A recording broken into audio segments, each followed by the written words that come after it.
मुझे कोई समझती नहीं जब तक उसे फांसी नहीं मिलना चाहिए। उसे फांसी तो मिलना चाहिए। उसको फांसी की सज़ा हुई, लेकिन आज भी मामला कोर्ट में लंबित है।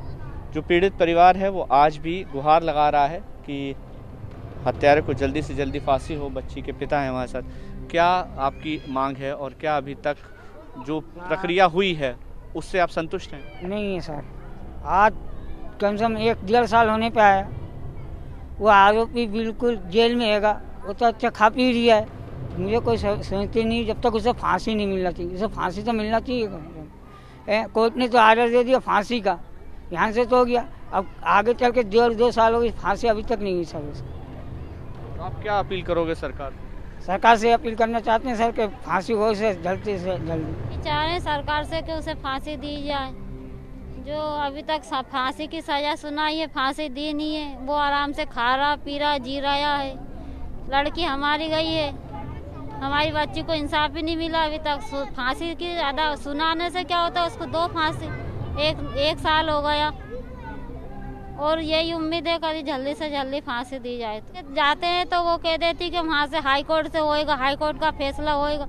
हाई कोर्ट का फैसला कब तक होएगा? अब 1 साल हो गया, हाई कोर्ट का फैसला ही नहीं हुआ अभी तक। कब तक होएगा? हाई कोर्ट का होना चाहिए नहीं, अब तक उसको फांसी देना चाहिए। आज हमारी गई है, कल दूसरी, अभी 2-4 दिन हुआ उसके पहले एक लड़की के साथ हादसा होगा। दूर देश में हुआ तो सही ना।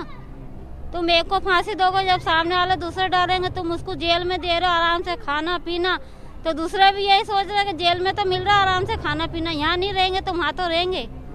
कमाना मिले ना कुछ मिला, आराम से खा रहे हैं। और क्या पता वो जेल में है कि निकाल दिया। हमसे तो कह रहे हैं कि जेल में है।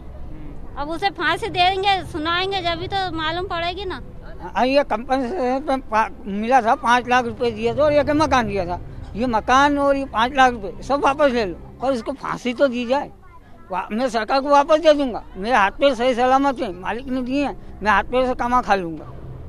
पर उसको फांसी दी जाए।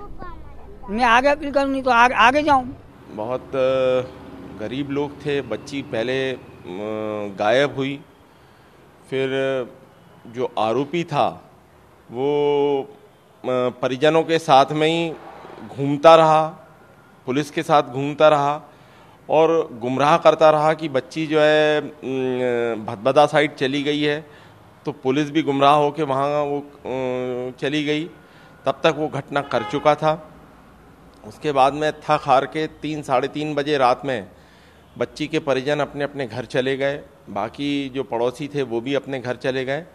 उसके बाद में मौका देख के उसने बच्ची का शव जो है वो फेंक दिया नाले के किनारे और फरार हो गया। फिर हम लोगों ने नए सिरे से पूरे झुग्गी बस्ती एरिया की सर्चिंग की। तो बच्ची के घर के बाजू में ही विष्णु भामोरे का घर था। वो उसके घर की तलाशी ली तो वो घर खुला पड़ा था, वो नहीं मिला। उसके घर के अंदर कुछ खून के धब्बे मिले, बिस्तर के ऊपर भी खून के धब्बे और सीमेंट के धब्बे थे, बाथरूम में भी मिला। तो प्रथम दृष्टया ये समझ में आया कि ये घटनास्थल हो सकता है। पता किया तो लोगों ने बताया कि साहब ये रात में तो हमारे ही साथ घूम रहा था, बच्ची को ढूंढ रहा था।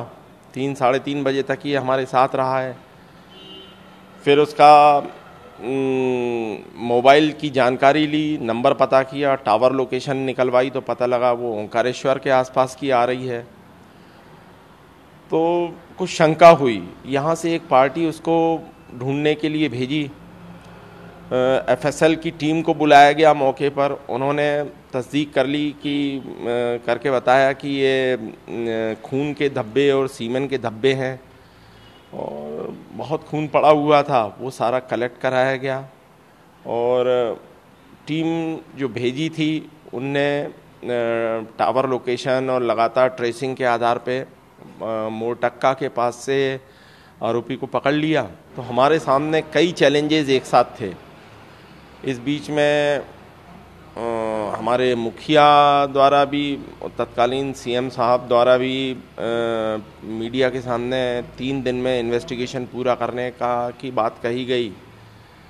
तो मेरे सामने वो भी एक चैलेंज था कि 3 दिन के अंदर विवेचना भी पूरी करके चालान न्यायालय में प्रस्तुत करना है। और इधर धरने प्रदर्शन भी चल रहे थे, कानून व्यवस्था को भी हैंडल करना था, इन्वेस्टिगेशन भी करना था। मेरे थाने के करीब 5-6 कर्मचारी भी इसी मामले को लेकर निलंबित हो चुके थे। फोर्स की भी कमी को हम फेस कर रहे थे, इन्वेस्टिगेशन भी किया और ठीक 3 दिन में हमने इन्वेस्टिगेशन पूरा करके चालान न्यायालय में लगा दिया। क्या आप पर भी बरपा है जालसाजी का कहर? सपने टूटे आपके, न घर के न घाट के। क्या आप भी हुए हैं धोखाधड़ी के शिकार? भेजिए अपनी आप बीती lootkhar@tv9.com पर। देखिए रोज रात 9:30 बजे। फिक्र आपकी,